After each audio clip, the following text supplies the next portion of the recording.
మహిళలకు ఆర్టీసీ బస్సుల్లో ఉచిత ప్రయాణానికి చంద్రబాబు సర్కార్ గ్రీన్ సిగ్నల్ ఇవ్వబోతున్నట్టు తెలిసింది. ప్రభుత్వం వచ్చి 7 నెలలు అవుతున్నా ఇంతవరకు ఆర్టీసీ బస్సుల్లో మహిళలకు ఉచిత ప్రయాణ సౌకర్యం ఎందుకు కల్పించలేదంటూ ప్రతిపక్ష పార్టీలు నిలదీస్తున్నాయి. అయితే ఆ పథకాన్ని అమలు చేస్తున్న రాష్ట్రాల్లో అధ్యయనం పేరుతో చంద్రబాబు ప్రభుత్వం జాప్యం చేస్తూ వస్తోంది.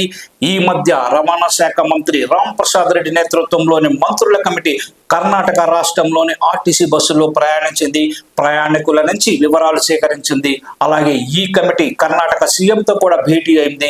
ఆర్టీసీ బస్సుల్లో మహిళల ఉచిత బస్సు ప్రయాణానికి సంబంధించిన కర్ణాటక ప్రభుత్వం నుంచి కూడా వివరాలు సేకరించింది.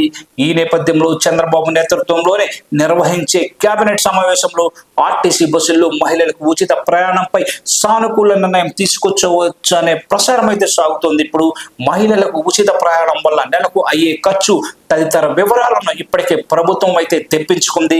ఈ పథకాన్ని అమలు చేయాల్సిందే అనే ఒత్తిడి వస్తుండటంతో ఇక ఆలస్యం చేయకూడదని ప్రభుత్వం ఓ నిర్ణయానికి వచ్చినట్టు సమాచారం.